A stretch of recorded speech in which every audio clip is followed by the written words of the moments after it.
people are going to have bad days and things like that, things going on in their personal lives that, could be affecting their work life. You have to try to be understanding that, but also talk to them, hey, let's try to be as professional as possible. There's a vast difference between team building and building a team. Hey everybody, welcome back to the FIP Printing Pros podcast. Again, my name is Josh Dynaston. I'm the host. And then I got Chris Lockwood here as my co-host here.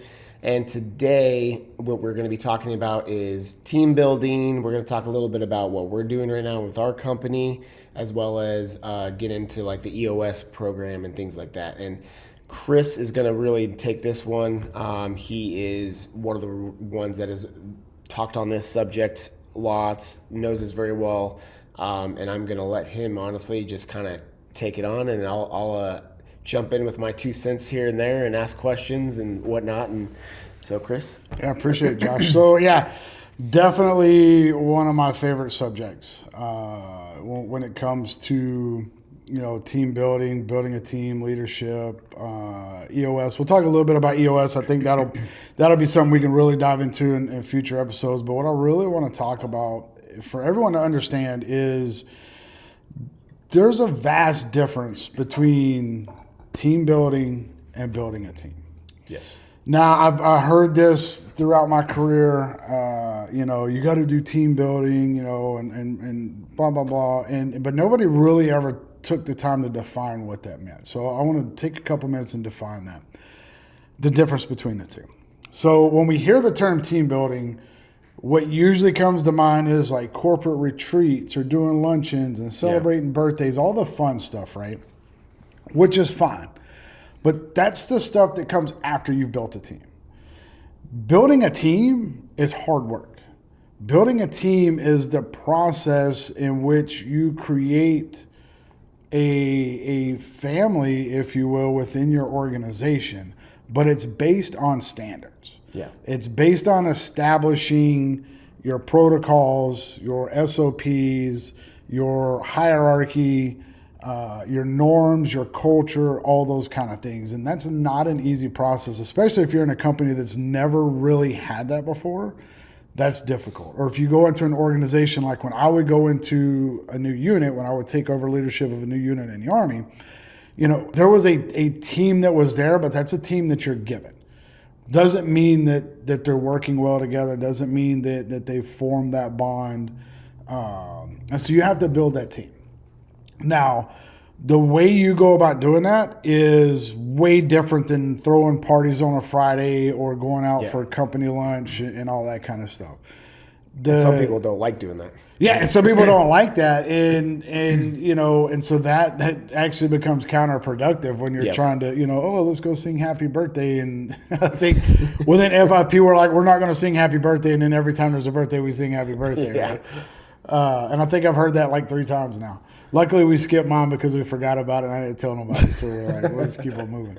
But when it comes to building a team, it takes patience and it takes understanding that a lot of people are not going to be happy with the process. Now, what we're doing at FIP is we're using something called EOS, or the Entrepreneurial Operating System. And the best way to briefly describe this, it comes from the Gino Wickman's book, Traction.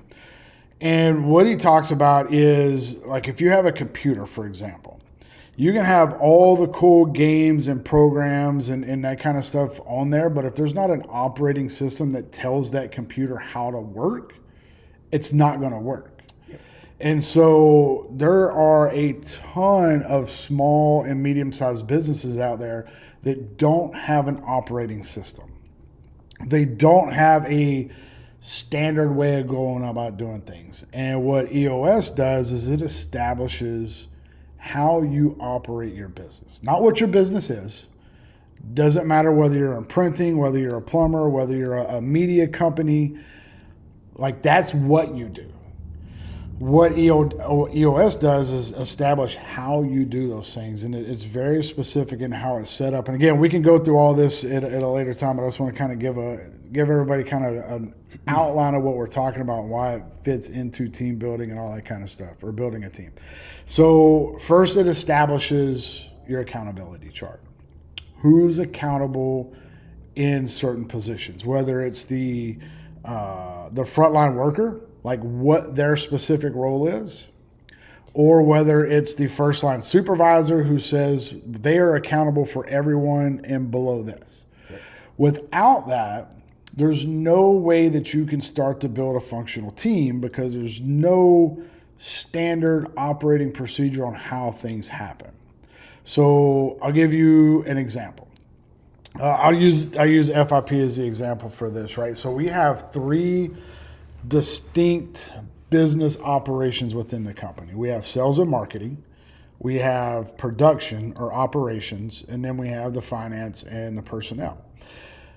Before we started putting all this in place, you were doing all of it, right? Josh was doing sales, Josh was taking care of production, Josh was taking care of the finances, and so you were spread like way too thin, and nobody really knew exactly what their role was. And so we've gone in, we've defined the roles, we've put other people in charge of those different divisions, and now we are starting to establish that team.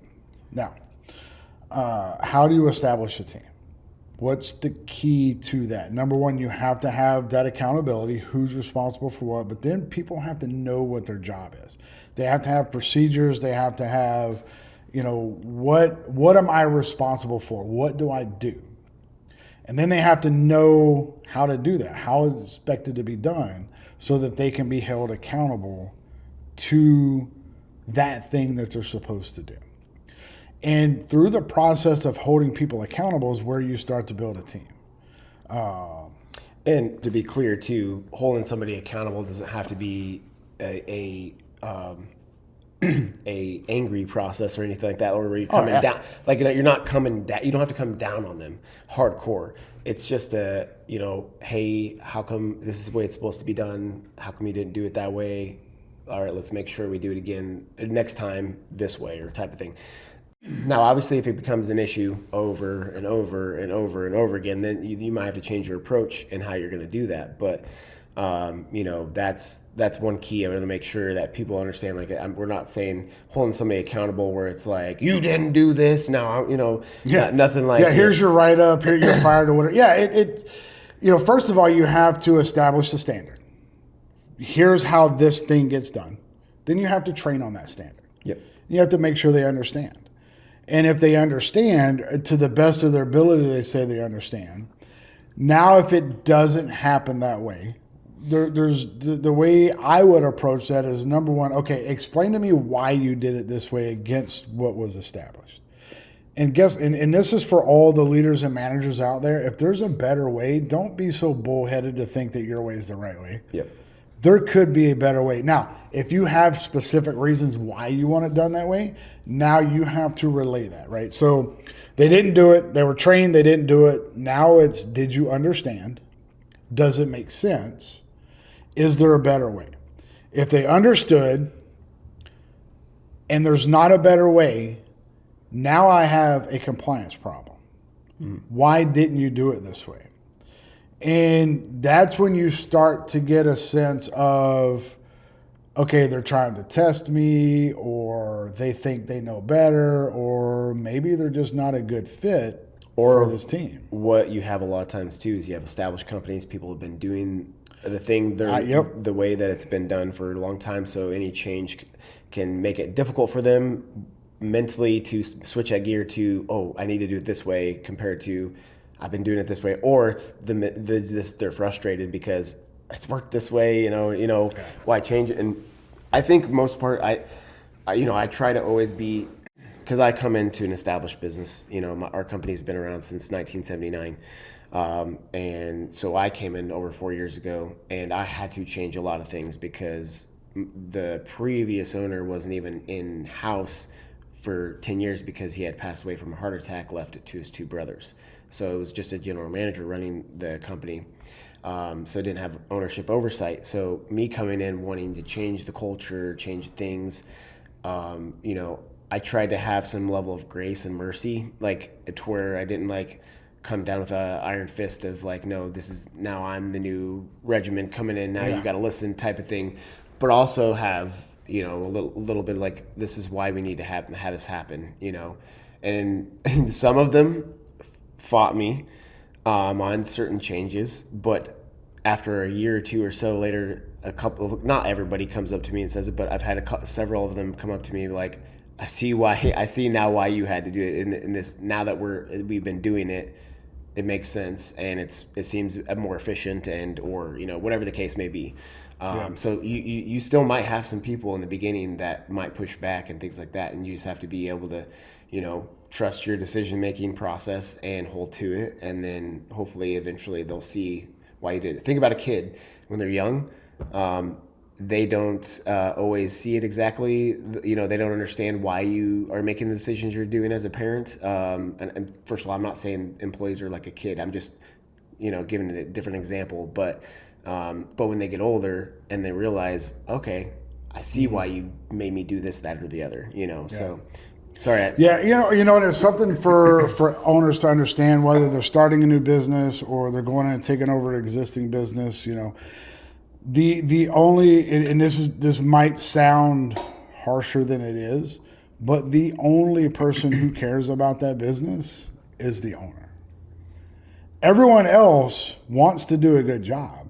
I'm not saying they don't care about the success of the company, but their first concern is doing my job and getting paid. That's why you haven't been paying yourself or didn't pay yourself in the past. There's not an employee out there that will come to work for free. That right there is the clear indication that the only person who cares about the success or failure of the company is the owner, because they're the only ones that would be willing to work for free. So that's number one thing to understand. Now, that doesn't mean that people don't want to be successful. They don't want to see you successful. They don't want to help. They don't want to change. But you have to understand that mentality first. Yep. That no one is going to work harder than you. No one should work harder than you. No one is going to care more about the customer, because that is as the owner, that's your initial priority. Even if they're upper level management, like it's very rare that you will find someone who cares as much or even close to as much as you do. So that's the first thing for owners to understand when they're getting into the process of building a team and those kind of things. You cannot lump your expectations of productivity on that you have for yourself onto them. Yeah. Right. So keep that in mind when you're building a team. And you said something else that I thought was, key is it's going to take time because it's always been done this way. Mm-hmm. But always remember that the employee only sees things from their, from right here. They don't see the other things that are happening over here on the sides that people are dealing with, that you're dealing with as an owner, maybe customer service is dealing with, maybe production is dealing with, that they don't see. And so they're like, well, the way I've been doing it works. Okay, it works for you, but it doesn't mean it necessarily works for the company. Well, and I would say most industries that probably similar to ours have different divisions that they split up. So, they know their role in the company, but it's the owner's job and or higher level, executives or whatever, depending on how large of a company you have, that has the full picture, like you're saying. Mm-hmm. So, they're seeing every workings of every department and how it works together, and like, okay, here's the issue, but if we made this change over in this department, it could help this department, and then vice versa. So it may not always make sense that the change in this department is where you'll actually see the change. This change here could actually help over here. Yeah. So sometimes that's a big key to like really. Yeah, I'll give a perfect example for that. The company I was working for before, we had salespeople that were telling people certain things about the product that we were selling. And so I was in operations. I was responsible for delivering this product. It was an education product. And I kept having people that joined the program that were like, well, I thought we were going to be able to do, this, and this. And I'm like, what are you talking about? Because it's the way it was being relayed was different than what we were fulfilling. Not that much different that we couldn't work around it, but it was like one of those things that made it a little bit more difficult. It's like, okay, let me explain how this works. And so I had to have that conversation like over and over and over again. So while they were doing really good with sales, when it came to fulfilling those promises, it was like, I can't do this in 6 months. This process takes a year to learn. It's like, I can't give you a bachelor's degree in a year. It takes 4 years. But that's the way it was coming across in the sales process. So we had to go back and revisit them, be like, hey, listen, here's what we're telling them when they come on board. And it was like an immediate shift. They were like, oh, okay, I get it now. Now it makes sense. And so they were still able to be just as successful, but just change it up a little bit. Within the printing industry, one of the things that we established, pretty, within the last couple of months that has made a major difference when we talk about the procedures and stuff like that is there was a part in the process where we were cutting, we had to cut down, I would say 90% of the jobs that come through have to be cut. And there was like this huge backlog. And there was a conversation that happened. It was like, well, it's not my job. It's not my responsibility. I have to do this, I have to do that. And we were like, wait a minute.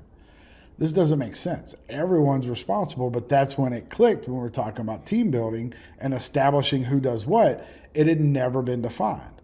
And so we put in place a policy that says if you're on the production team, if you're part of operations, the first 2 hours of the day are dedicated to doing these 5 tasks. Number one being cutting down the products. And I think there was just a little bit, it wasn't really pushback, it was more questioning as to why, how this is going to work.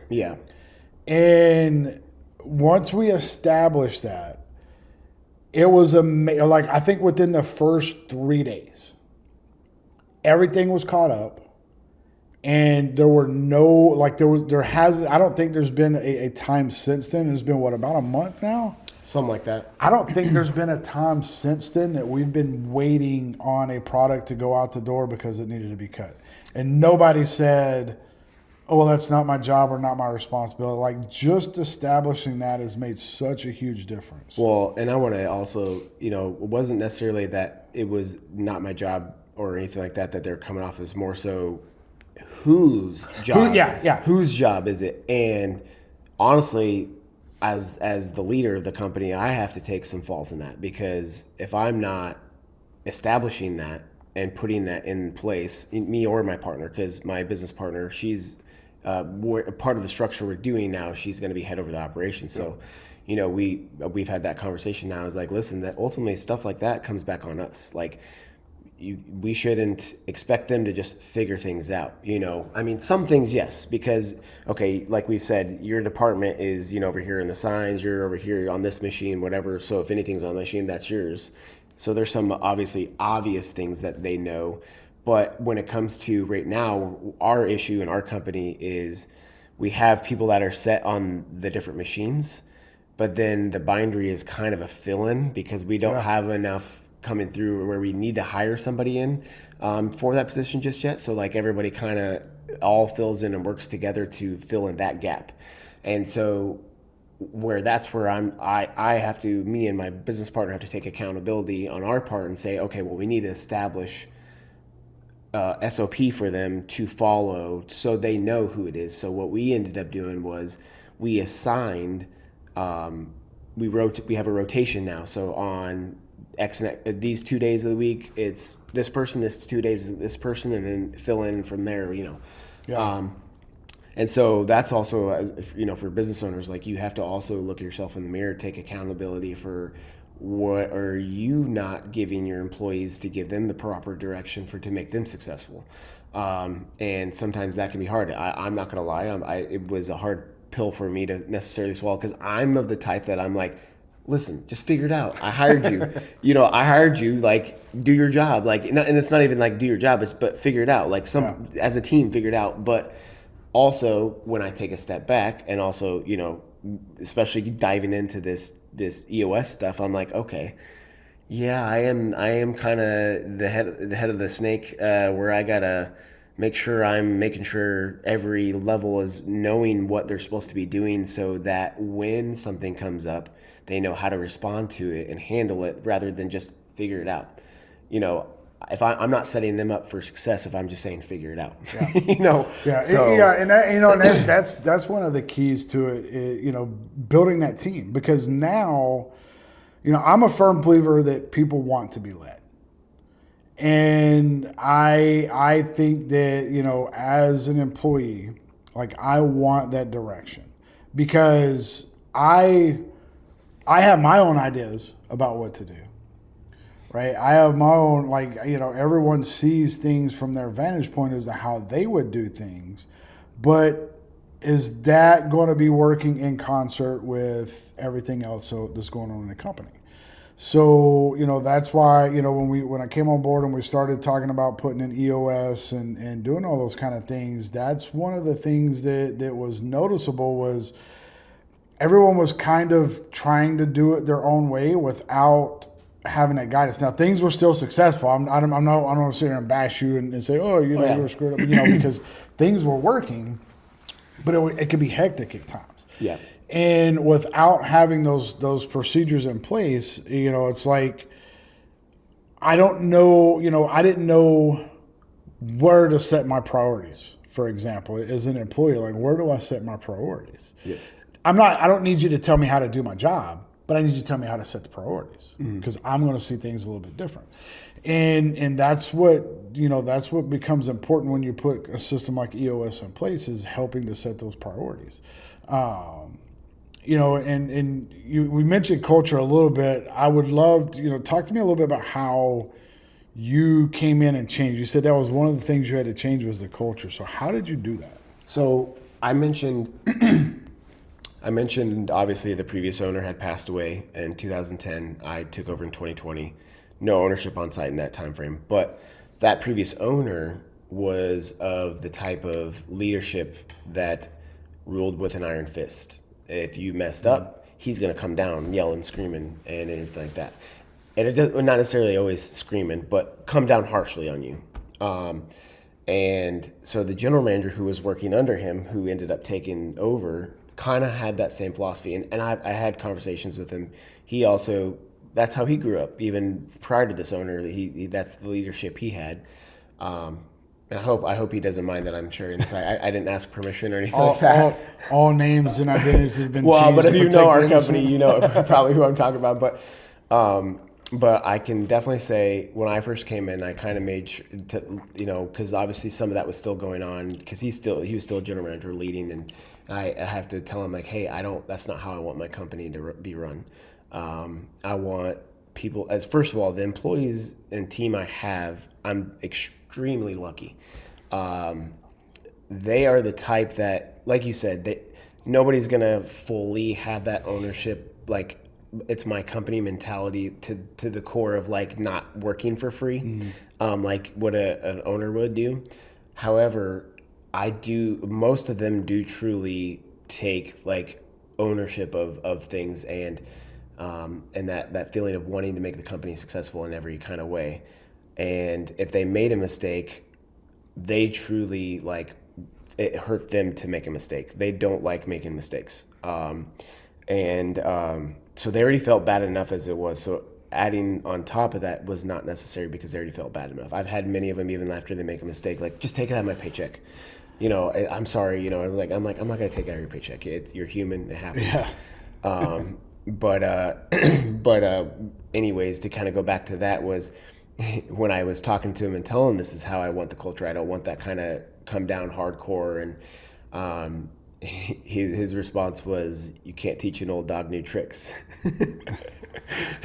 And my response was, well, this old dog ain't going to have a job much longer if he can't change. That's reality. Yeah. honestly, and again, I had to have patience because I had to realize too that he grew up with that leadership, and even when he got into the leadership, he was learning from them, and that's how he was just trying to do what he knew. So I tried to help him along the way in the process. Whenever something would happen, pull him in my office, have a private conversation. Hey, let's not. I don't want that. Don't do this, whatever.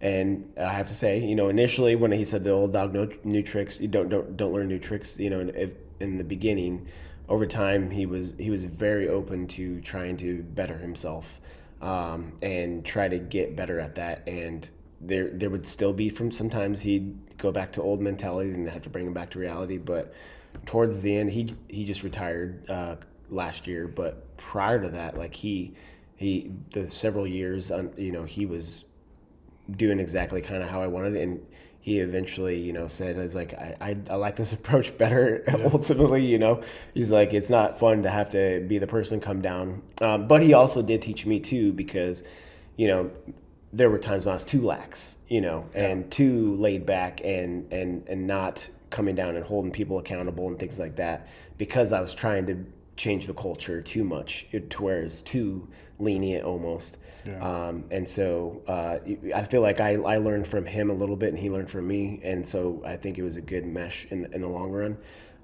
But as far as ultimately with culture too is your hiring process too. So, obviously when I took over an existing business, I had already personalities in place, and thankfully everybody was amazing. Didn't really have to do much. Like I said, there's always every business, especially when you have multiple employees, you're always going to have conflicts. You have to intervene, try to, make it better. But thankfully everybody here at my company, the few times it has happened, everybody's adult enough to have the conversations and fix the issue. Well, conflict is good too. Yeah. If we all agree, some of us are unnecessary. You have to have some civil conflict in there in order to find those improvements that you need and things that aren't working. So I don't want to discourage people from having conflict. Yep. But how you handle it is super important. Well, you also have to let people be who they are ultimately too. Like, I mean, people are going to have bad days and things like that, things going on in their personal lives that, could be affecting their work life. You have to try to be understanding that, but also talk to them, hey, let's try to be as professional as possible, but understand where you're coming from. But no, the biggest part is in the hiring process. My first hire was a very interesting process. It was my first time hiring anybody, because even my company in Nebraska, I came in, again, an established business. We only had one employee, but she stayed the whole time. Yeah. So, I did have to hire, I guess I take that back. I did have to hire somebody on my way out, but that was honestly, I got very lucky in the easy transition, because that person I worked with in the chamber and knew her very well. I didn't even have to interview her. I knew she was going to be good. It was like it was super easy, like, oh yeah, job's yours, type of thing. But this one, I'm in Florida. I know nobody. So I'm starting from scratch. So this is my first time really sitting down, interviewing somebody and everything like that. And I got some interesting people, I can't lie. First of all, somebody, I don't even remember what they were wearing, but they were like coming in holy jeans and a t-shirt that had like something inappropriate. I don't remember what the inappropriate thing was, but it was an inappropriate t-shirt and just like not trying to dress nice. Now, I'm not saying they had to come in a suit or anything like that, but just look like you're going to a job interview. Yeah, Not a concert. And also, I understand some people, financially can't afford to get super nice things, and I would be understanding that this was not that situation. This is just, I don't care. Yeah. And then I had another one. I won't get into that one, but she told me some different reasons of why she misses at least a couple of days of work, and it just not. I was like, okay, yeah, it didn't make sense on how it works, and but I actually had this girl who she's still with me. She's amazing. She came in, and just the attitude, just her personality, everything was like what I wanted. She knew nothing about the print industry whatsoever, so I know teaching that from scratch is not easy. And especially in the position I needed her to be in. She needed, at least you, when you came in, you didn't know anything about the industry, but I didn't need you to know everything for what I need you for. So that was a little easier transition. But she was going to have to be talking to customers and daily, and like, so it was a work in progress to get her to that point. Just like even when I came in, I had to learn a lot of stuff. It took me a while to get up to speed. Kayla, the same way, my business partner. But the biggest thing that, in my opinion, that a lot of businesses will make a mistake is they hire solely on skills and knowledge, and not about their personality and things like that. And I'm of the belief that I would rather hire the right person with the right character, personality, everything like that, that is also going to fit in with everybody else too. You got to take that into account too, not just them individually. And then you can teach them the skills and knowledge of the industry and things like that. I think, to me, that's a big thing. Yeah, we've mentioned it a couple of times, accountability. I just want to hit that real quick so people understand how to hold people accountable. You can't hold someone accountable if you haven't established the standard. Once you've established a standard, they've been trained, they understand it, and it's a compliance issue, how you hold them accountable is equally as important. And you have to establish what that's going to look like. Do you have a counseling process? Do you have a process to where you write them up? And if they get written up so many times, is there additional training involved? If it's some kind of procedural thing, that is completely different than if you have a bad attitude, if you're not a fit culturally, if your priorities change as a person. That's no longer an accountability problem. Accountability problem is when they're not following a procedure, they're not doing things the way they're supposed to be done. Either they don't know, they don't understand, or it's a compliance issue, right? So that's how you hold people accountable. Conversation, you want to talk to them. Hey, we got to figure this out. If it's bad enough, if we have a policy in place to where you get written up, that's holding people accountable to that. If it's an attitude problem or a cultural fit, that's not accountability. That is now a leadership issue. And something I noticed, and I think I took it for granted because I spent 24 years in the Army. I got constant leadership training. I have come to the realization that in smaller organizations, 5, 10, 15, 20, employees, I don't know of, maybe there's something out there, other than watching a YouTube video or reading a book, there's no formal leadership training available. And I think we were in one of our L10 meetings. That's a standard meeting within the EOS system. That it's a 90-minute meeting, very structured. Love them. They're awesome. We can talk about that later. But during a conversation we were having with the other two, people in management positions, it was said, hold them accountable. And I can't remember, I think it was Kayla that said something like, well, how do I do that? Or what am I supposed to do? And it clicked. I was like, holy shit. I was like, I've been taking for granted that business owners know about leadership. And I think there's a huge gap in the civilian world, in the business world, for leadership training. I know in big corporations, multi-million-dollar corporations, like they get leadership training for their management and their upper management and all that kind of stuff.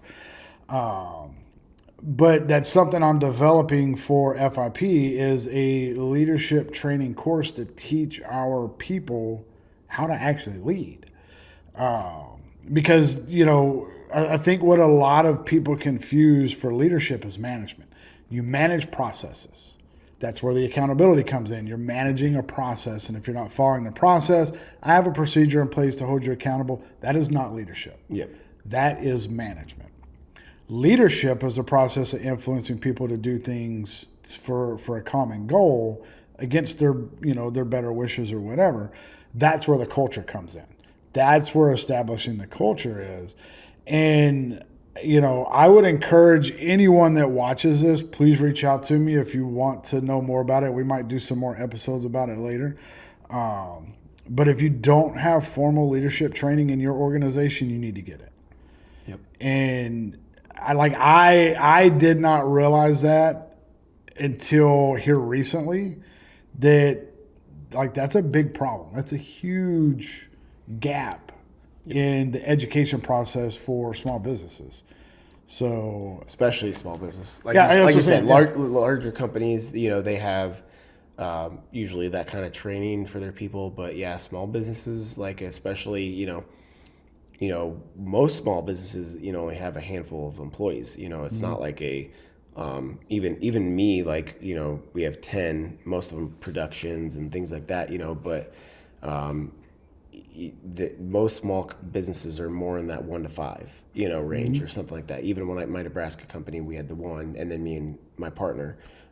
So there's 3 of us, so that's a big gap because, even I, as I'm going, even I had, leadership training in the military and as a police officer, just real life experience being in that leadership position. However, going into the business side is totally different. And I've learned a lot along the way, like how to be a leader. And honestly, I failed a lot of times in being the best leader. Like I even just said on this episode where, I had to take accountability to realize that I can't just expect people to just figure it out. Like I have to give them guidance and things like that. That's part of leadership is recognizing the things where you are lacking and not doing and setting people up like you're supposed to, and taking action to try to fix that. So I'm still, even despite the fact that between my military and police experience that I've had plenty of leadership positions and experience, I still, as a business owner, am, not to that level that I need to be at for my people and in my customers and everything like that. So I mean, I don't think any of us are ever fully there. I think Yeah. it's got to be ongoing. You got to work at it. Well, for me, I have my sign, the Mamba mentality, behind me in my desk. Big, huge Kobe fan. So, Mamba mentality is you're every day working to become the best version of oneself, basically. Yeah. So it's a constant growth. It's not just you're going to peak out. And I think that's what a lot of people make a mistake as we get older. We expect, okay, I'm 37, so I expect by 37, I've got it all figured out. I'm at my level. I'm no longer going to grow beyond that. But no, what we should be doing is every day trying to get a little better in different things, business, personally, marriage, or whatever relationship you have. If you're not married, boyfriend, girlfriend, or you're spiritually, whatever the case may be, whatever it is in your life, you should always be trying to improve upon that and grow in that level. So yeah, I agree with you on that. Yeah, the more I learn, the more I realize I don't know. Yeah, exactly. And leadership is one of those things you have to practice, and it's so easy to just fall into, like with the employees, well, this is the way it's always been done. Well, this is what worked for me before. This is what worked yesterday. Doesn't mean it's going to work today. Doesn't mean it's going to work next week.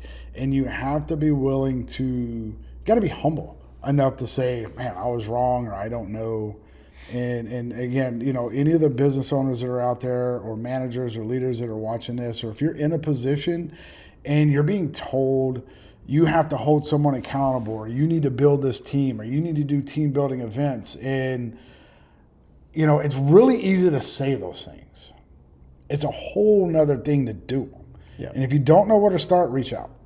We're more than happy to have that conversation and just say, hey, try this, or this, and see how that works for you. Because I think it's kind of sad that I didn't even realize that was a gap, because of, I just took it for granted. I'm like, well, hell, I was in the Army for 24 years. Like, this stuff was beating into my head every day for that whole time. And you don't realize that that's not readily available on the outside. And, I would encourage, if you know a veteran business owner, reach out to them and ask them how they do it. If don't think you have to go at it alone, and don't think you have to have all the answers, because you don't. I don't have all the answers. Do you have all the answers? No. No. Definitely So not. don't be afraid to reach out and ask. Yeah, and I think that's a good way to kind of segue and Also put a plug in. I'm part of a nonprofit here in Ocala for veterans with VetNet, and what we do is we basically try to be an extension of somebody's business development on this. That's a smaller business that can't afford to bring somebody on and be that for them, and we try to help them make those decisions and navigations, and if they need a little coaching, leadership, whatever the case may be on that end, we try to help them through that process. So definitely reach out, VetNet of Ocala if you need be, and we'd love to definitely help in that process. And yeah, so I think that's it. Yep. Till next time. Yeah. Until next time, let's grow together.